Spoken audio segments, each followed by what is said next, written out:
So this woman literally invited half the neighborhood to eat at my house without asking me, and then had the audacity to call me the problem when I served them exactly what they deserved. I'm talking about Karen Middleton, my self-appointed neighborhood coordinator who thought she could turn my private family graduation party into a community potluck. Within 30 minutes, I watched strangers walk away with $240.00 worth of food I'd ordered for 8 people while my actual guests stood there empty-handed. But here's the thing. By the end of this story, she was crying on camera, the fire department was involved, and I'd exposed a scam operation that had been bilking my neighbors out of thousands. Have you ever had a neighbor who thought they owned your property? Drop your worst Karen story below because I guarantee your town has one of these types too. Let me paint you a picture of who I was before this whole mess started. I'm Jake, 34, work tech support from home, and I'd just inherited my grandmother's modest corner house in Maple Grove subdivision. The sweet smell of her rose bushes still lingered in the front yard every morning, reminding me why I loved this quiet little place. I'm not exactly Mr. Social Butterfly. Give me a good video game over small talk any day. I wave politely at neighbors, keep my lawn decent, and mind my own business. That corner lot came with extra space and, apparently, extra attention from people who had way too much time on their hands. Enter Karen Middleton, 48, living in the biggest house on the street with her car dealership manager husband. This woman had appointed herself the unofficial mayor of our subdivision, and her shrill voice could carry across 3 lawns when she was organizing something. She had this pattern of showing up uninvited, block parties nobody asked for, passive-aggressive notes about trash can placement, demands about lawn maintenance standards that existed only in her head. For months, I watched her operate. She'd corner new homeowners about community standards, organize events without asking permission, then act like you were the antisocial one if you didn't participate. I kept my head down and avoided her radar until my younger brother graduated college. I decided to host my first real social event at the inherited house, just a small family celebration for maybe 8 to 10 close friends and relatives. Nothing fancy, but I wanted to do it right. I ordered what I thought was a reasonable spread.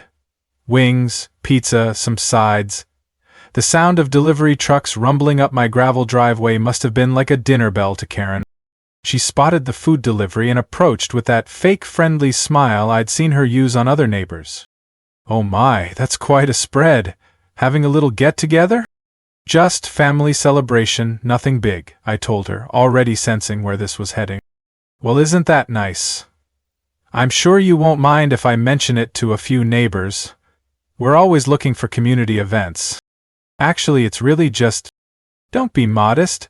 I'll just tell folks there's food if they want to swing by." I explicitly told her, "Please don't, it's a private family thing."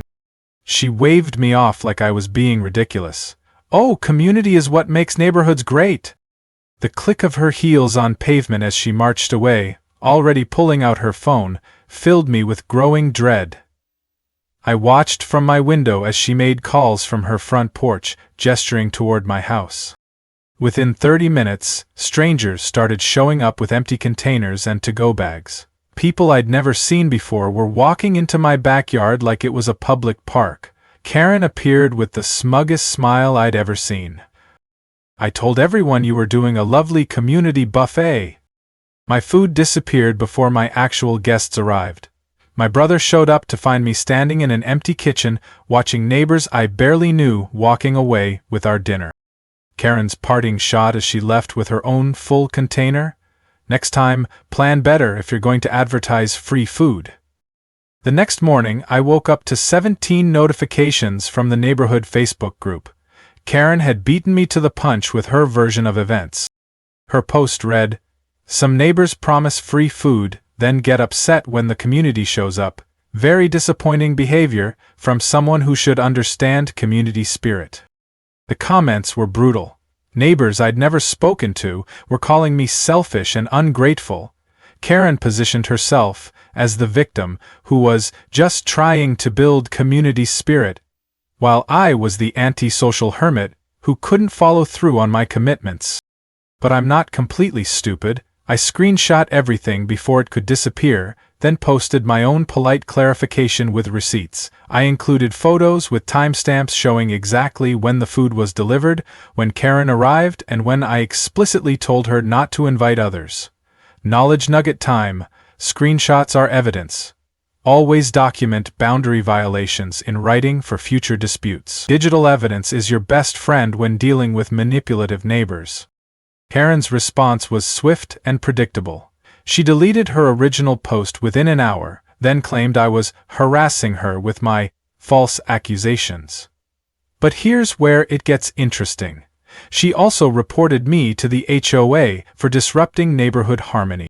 The mini twist? When I called the number on her official-looking complaint letter, I discovered there was no HOA in our subdivision. Karen had been pretending to have authority she didn't possess, and she'd been collecting unofficial dues from newer residents who didn't know any better. That night, with the glow of my computer screen lighting up the dining room, I started digging. Property records, neighborhood history, previous complaints. The clicking of keyboard keys became my soundtrack as I compiled evidence. What I found made my blood boil. Karen had pulled similar stunts on the two previous corner lot owners. Both had been quiet, single residents who seemed unlikely to fight back. One had actually moved away after 6 months of her harassment. She had a type, and I fit it perfectly. But Karen wasn't done with me yet. 3 days later, an anonymous complaint brought a city inspector to my door about unsafe food handling during my party. The inspector found nothing wrong but warned me about ongoing neighborhood disputes. As he was leaving, Karen just happened to be watering her front garden, again. The timing was too perfect to be coincidental. The inspector quietly told me as he got in his car, "Between you and me, we get a lot of calls from this address. Keep good records." That's when I realized this wasn't just about one ruined party. Karen saw my corner lot, my quiet personality, and my lack of local connections as an opportunity. She'd been testing my boundaries from day one, and I'd failed her first test by not fighting back immediately. The smell of her husband's diesel truck exhaust drifted across the street as he pulled into their driveway that evening. They were probably inside right now, planning their next move against the antisocial neighbor who dared to document their behavior. Well, two could play the documentation game. Karen's sabotage campaign started small but escalated quickly. My Amazon packages began disappearing. Nothing valuable enough to report to police, but consistent enough to be obviously intentional. My garbage cans got accidentally knocked over the night before pickup, sending the clatter of aluminum cans rolling down the street at 5 a.m. Then came the passive-aggressive notes on my windshield about parking etiquette, even though I was parked legally on the public street. Each note was typed on her husband's dealership letterhead, as if that gave it some official weight. I installed a doorbell camera and motion-activated lights within a week. Knowledge nugget. Property surveillance laws. You can record anything visible from public areas, but know your local regulations before someone tries to intimidate you into removing cameras. Your recording rights are stronger than most people think. The camera paid for itself immediately. Within 48 hours, I had Karen on video tampering with my mail and deliberately knocking over my trash. But, more importantly, I caught her looking directly at the camera while she did it. She knew she was being recorded and didn't care. That's when Mrs. Chen approached me. Mrs. Chen lived in the small blue house across the street and had been watching Karen's operation for months. She'd been quietly documenting everything, waiting for someone to finally stand up to the neighborhood bully. "That woman thinks she runs this whole street," Mrs. Chen told me as we stood in my driveway, her voice barely above a whisper. "She tried to charge me $50 for landscaping maintenance for the subdivision. I've been waiting for someone with backbone to call her out." The mini twist came when Karen escalated to legal threats. She sent me a cease and desist letter demanding I remove my cameras, claiming invasion of privacy and harassment. She threatened to sue me for defamation regarding my Facebook posts. But when I looked closely at the letterhead, it wasn't from an actual law firm. It was from her husband's car dealership, with legal language obviously copied from an internet template. So I did what any reasonable person would do. I researched her husband's business. The Better Business Bureau complaints were eye-opening. Multiple customers complained about pressure tactics, hidden fees, and Karen herself showing up at the dealership to handle customer disputes. Knowledge nugget: misuse of business letterhead for personal vendettas can void professional liability insurance and expose businesses to regulatory scrutiny. When someone threatens you with fake legal authority, research their actual credentials first. But Karen's most disturbing escalation was going after my job. She somehow found my employer information and sent a concerned neighbor email to my boss, claiming I was an unstable individual who was creating safety concerns in the neighborhood. The smell of stale coffee in the HR office will forever remind me of that awkward conversation where I had to explain to my manager why a neighbor was contacting my workplace about my personal life. "Look, Jake," my boss said, "I'm not saying I believe her, but we have to be careful about anything that might affect our company reputation. Just try to keep your personal matters quiet, okay?" That's when I realized Karen wasn't just harassing me. She was systematically trying to destroy my life, piece by piece, until I either moved away or completely submitted to her authority. The game had officially changed. Karen's social media campaign reached new levels of creativity and delusion. She created a Facebook group called Concerned Neighbors of Maple Grove and invited everyone on the street except me. Daily posts painted me as an antisocial threat who was spying on families with my security cameras and making the neighborhood unsafe for children. Her posts got increasingly specific and unhinged.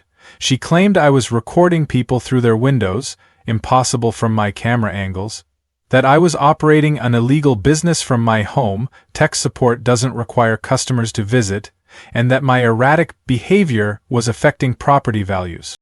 But I'd learned my lesson about documentation. Every screenshot was saved with timestamps, every false claim was cataloged, and I was building a chronological evidence file that would make any investigator proud.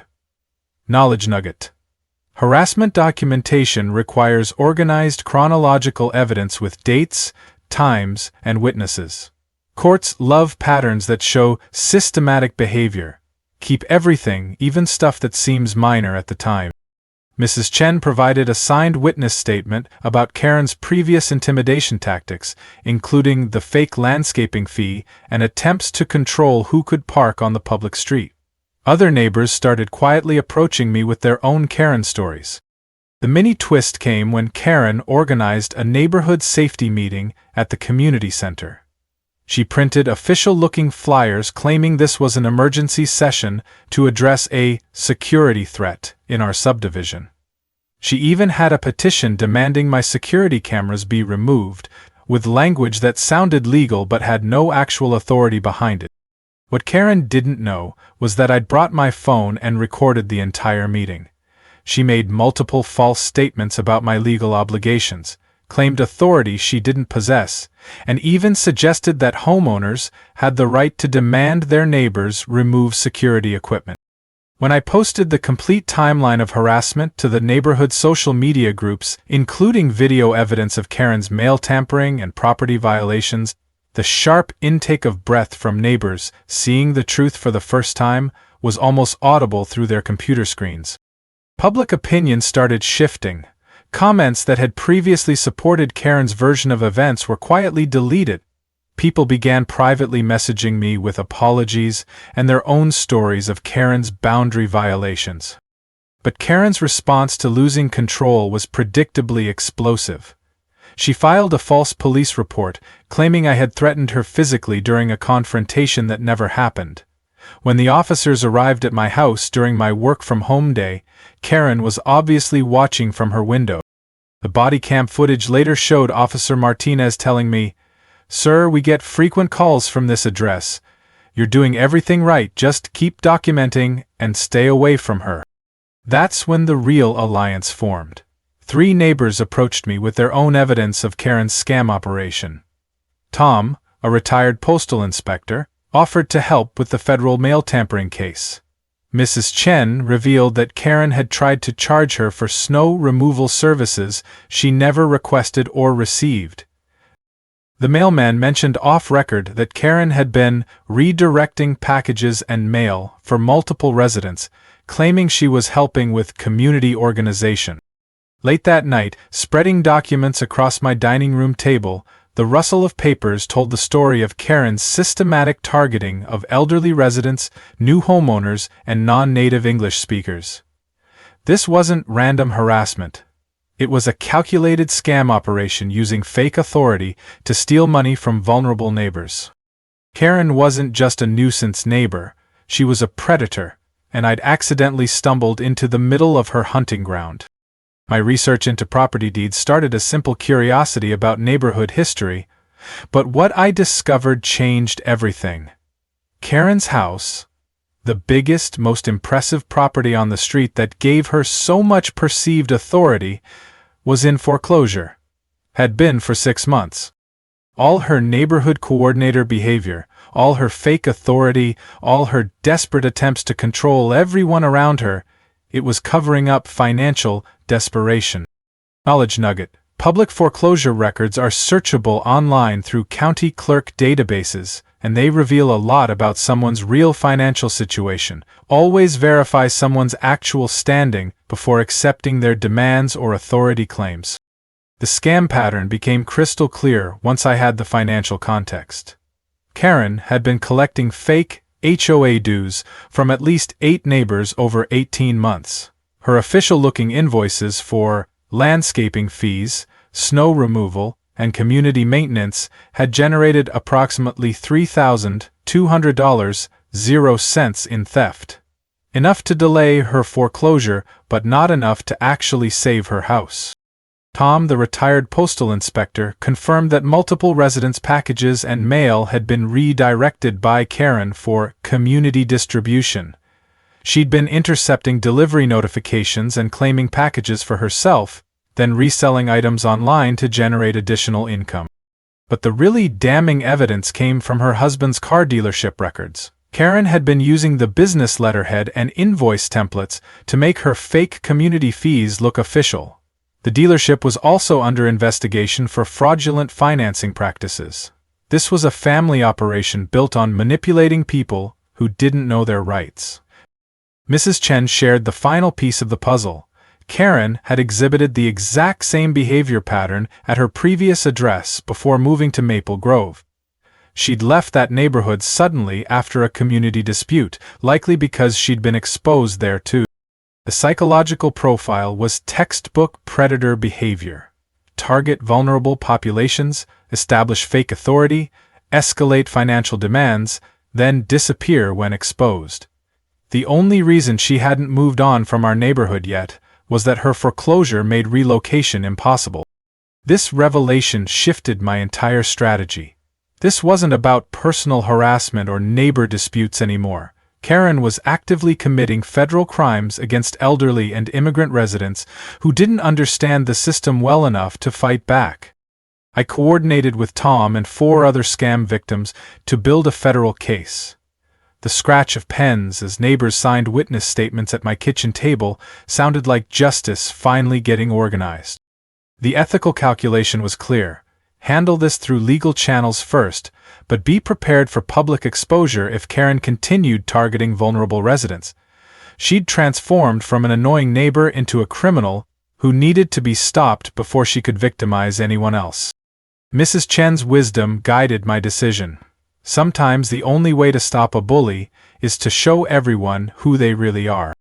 My dining room became mission control for what Mrs. Chen dubbed Operation Reality Check. The smell of fresh coffee and determination filled the air as evidence boxes stacked up around my table.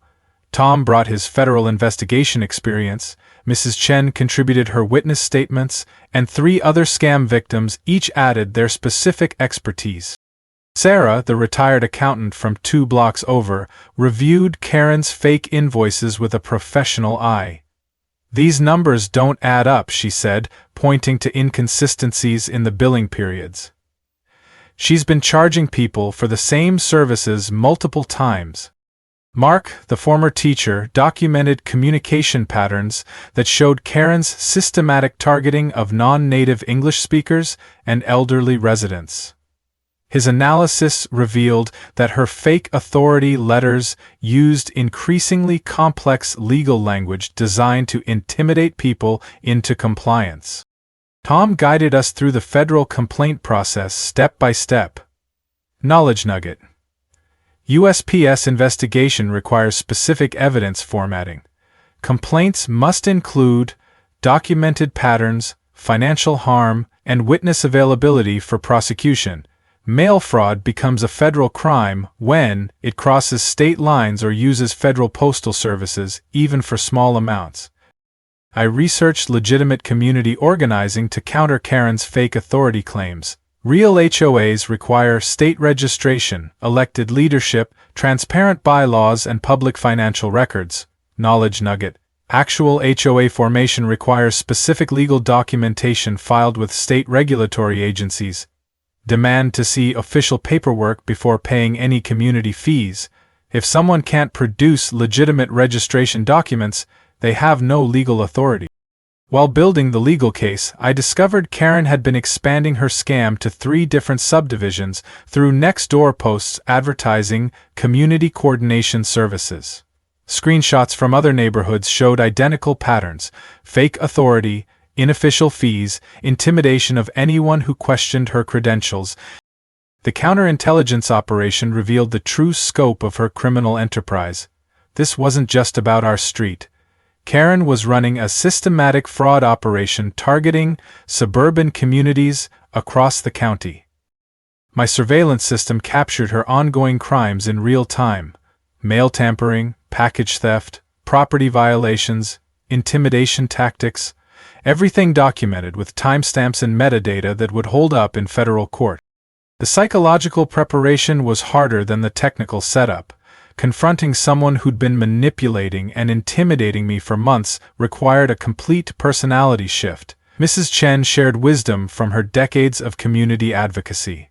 The hardest part isn't facing them. It's not backing down when they try to make you feel guilty for standing up. I practiced the confrontation scenarios with my allies, transforming from conflict-avoidant tech worker into confident community advocate. The transformation felt surreal, but necessary.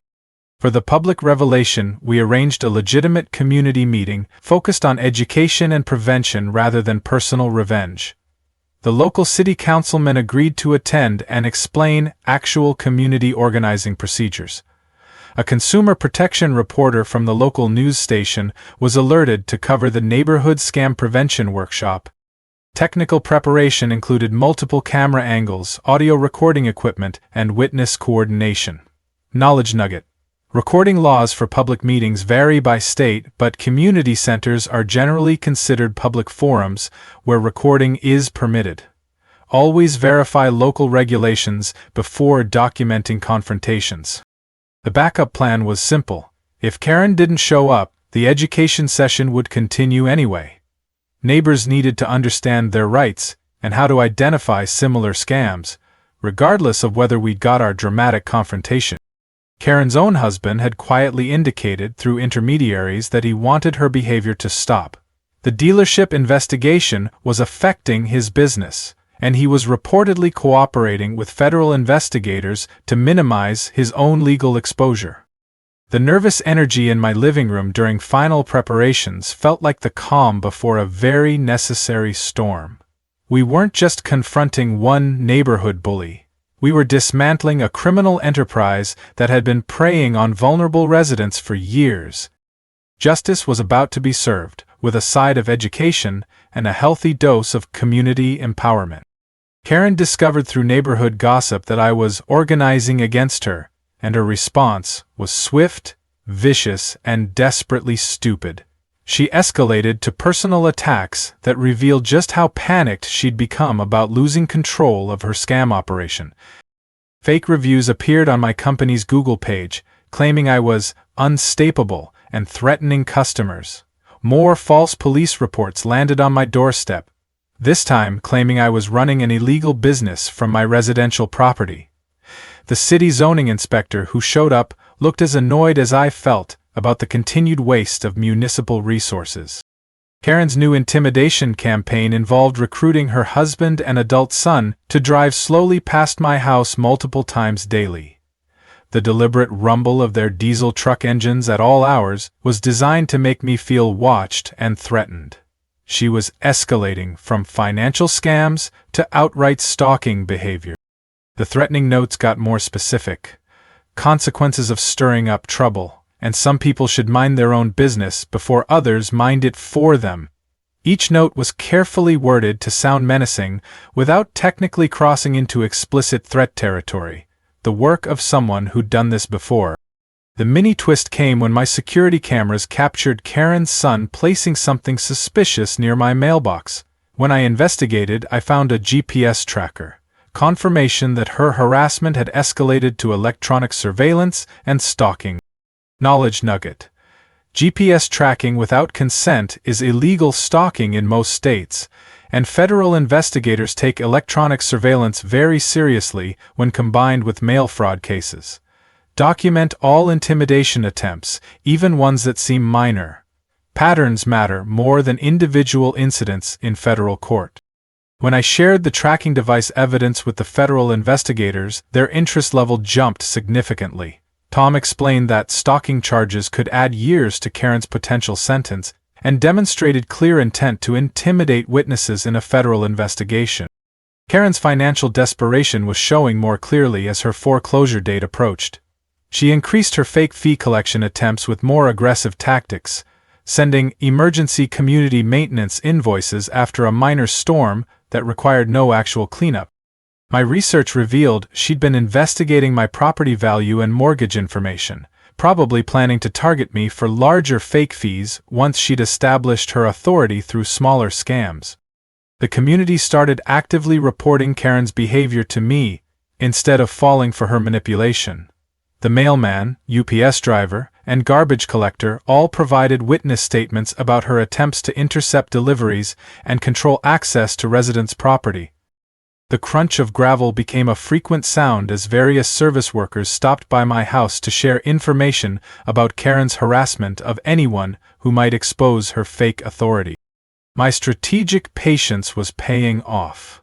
Instead of confronting Karen directly and giving her ammunition to claim victim status, I continued building the legal case while coordinating with federal investigators' timeline for maximum impact. Tom's advice guided my approach. The best revenge isn't getting mad, it's getting organized and letting the system work. Karen's fake concerned neighbors Facebook group became her own worst enemy as people started sharing evidence of her scams in the comments sections. Her attempts to delete the evidence only made her look more guilty and drew more attention to the mounting proof of her criminal behavior. The screenshot preservation game was in full swing. Karen's own social media posts were becoming prosecution evidence faster than she could delete them. The pressure was building toward an inevitable explosion, and Karen's increasingly Iraqi behavior suggested she knew it. The shrill pitch of her voice got higher with each public interaction as her stress levels reached the breaking point. She was about to make the biggest mistake of her criminal career. Karen's final desperate gambit was a masterclass in criminal stupidity. She organized an emergency neighborhood safety meeting, claiming I was a dangerous criminal who posed an immediate threat to children and property values. Her manipulation tactic was brilliant but fatal. Use fear of declining home values to motivate maximum attendance. She promised to reveal shocking evidence of my illegal activities, and implied she had inside information from law enforcement sources. The fatal mistake was doubling down on lies instead of cutting her losses when any reasonable person would have retreated. But I was ready. Federal investigators had coordinated their timeline with our community meeting, and I had legal counsel review our plans to ensure no defamation liability. Every legitimate neighbor had received factual information before Karen's meeting, setting up the perfect contrast between her lies and documented reality. My surveillance compilation video was a prosecutor's dream. Months of Karen's criminal behavior with timestamps, metadata, and crystal-clear footage of mail tampering, package theft, property violations, and intimidation tactics. Knowledge nugget. Video evidence is admissible in federal court if recorded legally on your own property, and metadata proves authenticity better than witness testimony alone. Document everything. Criminals always think they're smarter than the system. The mini twist came from an unexpected source. Karen's husband finally reached his breaking point. The dealership investigation was threatening his business license, and customers were complaining about his wife's harassment affecting their car buying experience. He approached me privately with an apology and an offer to cooperate with investigators. "I can't control her anymore," he said, his voice barely above a whisper, "but I can make sure she doesn't drag my business down with her." Federal investigation accelerated when USPS investigators found similar complaints in 3 counties. Karen's scam operation was larger than anyone realized. She had been systematically targeting suburban communities with the same fake authority playbook for years.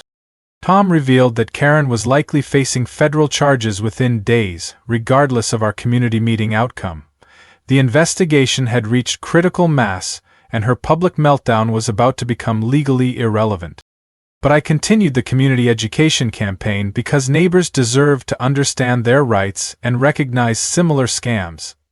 Information about verifying legitimate community organizations, reporting financial fraud, and protecting vulnerable residents became more important than personal revenge. My character transformation was complete, from isolated victim to confident community advocate focused on education and prevention rather than personal satisfaction. Karen's public statements became increasingly erratic and paranoid, as the stress of impending exposure caused her to make wild accusations that were easily disproven. Her social media posts revealed someone losing touch with reality under the pressure of maintaining too many lies.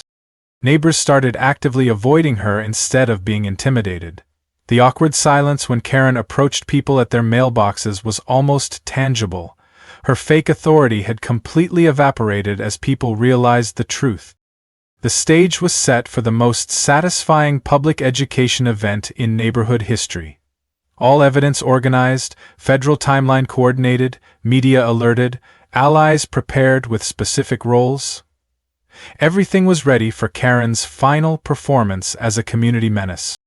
The irony was perfect. Karen's own emergency meeting would become the venue for her complete exposure and the community's liberation from her criminal enterprise. Sometimes the best revenge is just giving someone enough rope to hang themselves publicly while you film it for educational purposes. The community center was packed beyond capacity, with folding chairs squeaking under the weight of curious neighbors and Karen's remaining supporters. The nervous murmur of conversations filled the air as people wondered what dramatic revelations were about to unfold. Karen arrived early with her evidence presentation set up. Official-looking charts, printed screenshots, and a podium arrangement that screamed fake authority. The visual contrast between her elaborate deception display and my simple laptop with factual documentation was almost comical. She opened with a performance worthy of an Oscar nomination, presenting me as a dangerous individual who threatened children's safety and neighborhood stability. Her fabricated timeline of my threatening behavior included doctored screenshots and quotes taken so far out of context they became complete fiction. Karen's manipulation tactics were textbook predator behavior. Emotional appeals about protecting families, scary statistics about property value impacts, and claims that my security cameras were spying devices that violated everyone's privacy. Her fatal flaw was making specific claims that my evidence directly contradicted with timestamps and witness verification. My response was methodical and devastating. I calmly presented chronological evidence, with video compilation showing Karen's actual criminal behavior over months of systematic harassment and fraud. The legal documentation hit like a freight train. Federal investigation confirmation letter read aloud.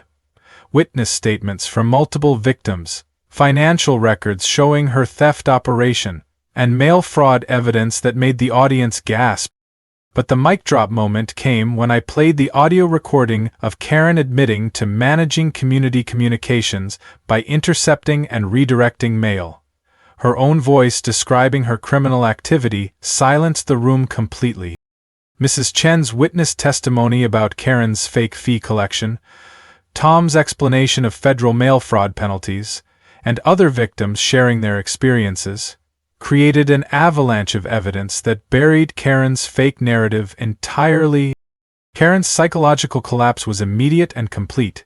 Years of manipulation exposed in front of the entire community, with no way to deflect blame or maintain her authority facade.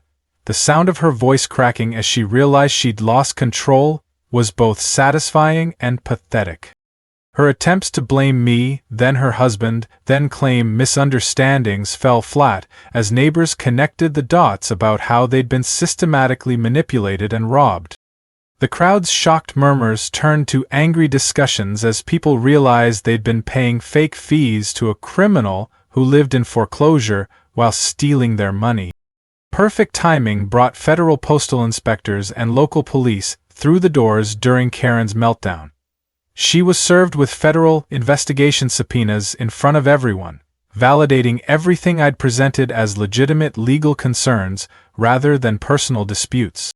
The educational moment was golden. Officers explained federal mail fraud penalties to the entire community, turning our confrontation into a public service announcement about recognizing and reporting similar crimes. Multiple neighbors came forward with additional Karen scam stories, creating an impromptu documentation session as people realized they had legal recourse for the fake fees they'd paid. A real neighborhood association formed on the spot, with proper legal structure and elected leadership to prevent future scam operations. The local news reporter interviewed witnesses about consumer protection and community organizing, turning our personal drama into educational content for the broader community. Karen's final desperate attempt to claim mental health crisis and avoid responsibility backfired spectacularly. Community members pointed out the calculated, long-term nature of her criminal enterprise, and federal investigators remained unmoved by manipulation tactics that had worked on neighbors for years. The click of handcuffs as Karen was arrested for interfering with a federal investigation provided the perfect ending to her reign of terror. My transformation from isolated victim to confident community leader was complete, and neighbors who'd believed Karen's lies were apologizing and thanking me for having the courage to stand up to systematic criminal behavior. Justice served, community educated, criminals stopped, exactly the outcome everyone deserved. Karen faced federal charges for mail fraud, wire fraud, and stalking. The court ordered full restitution of fake fees collected from neighbors, $3,247.00 total, that she'd stolen through her fake authority scam. Her house sold in foreclosure, and the family relocated under the shadow of federal conviction and community disgrace. Her husband's dealership survived, but under increased regulatory scrutiny that continues affecting his business reputation. Sometimes consequences extend beyond the primary criminal, especially when family businesses enable fraud operations. Our community healing process created something beautiful. Neighbors formed a legitimate homeowners association with proper state registration, elected officers, and transparent bylaws. I led workshops on recognizing and preventing neighborhood scams, and we created a community app for verified neighborhood communication that prevents future manipulation. Knowledge nugget: proper HOA formation requires state registration, elected officers meeting legal requirements, transparent financial records, and documented bylaws accessible to all residents. Real community leadership serves residents' interests, not personal power trips or financial gain. My personal transformation continued beyond the Karen situation. Community organizing skills advanced my tech support career into management, and I formed genuine friendships through our shared advocacy experience. Discovering my talent for public speaking and community education opened doors I never expected. The positive social impact extended far beyond our neighborhood. We used Karen's restitution money to create a community education scholarship for residents learning about consumer protection and legal rights. My documentation methods were shared with other communities facing similar authority scams, and our story inspired a consumer protection segment on local news. City Council reviewed regulations for preventing fake authority scams after seeing how easily Karen had manipulated residents who didn't understand their rights. Our experience contributed to legislation requiring verification procedures for anyone claiming community authority. The practical takeaways became educational resources, complete guides to documenting harassment, reporting fraud, forming legitimate neighborhood associations, and protecting elderly or immigrant residents from predatory scams. Technology recommendations included security cameras, evidence organization apps, and legal research resources that any homeowner could use.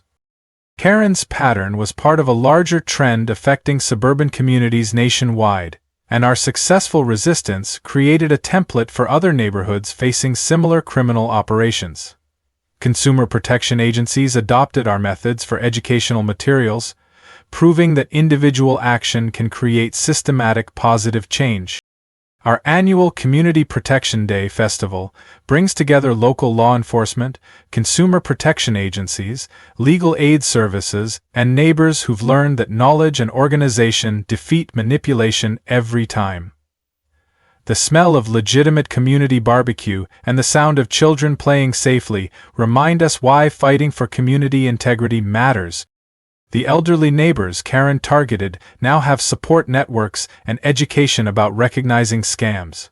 Immigrant families understand their rights and know where to report suspicious authority claims. New homeowners receive orientation about legitimate community organizations versus fake ones. Next week, I'm helping another community resist predatory door-to-door scams targeting seniors. My journey from victim to advocate continues, expanding as more people learn that ordinary residents have extraordinary power when they organize with knowledge and determination. Your turn. Have you dealt with a fake authority figure in your neighborhood? Share your HOA nightmare stories in the comments. Your experience might help someone else recognize the warning signs before they become victims.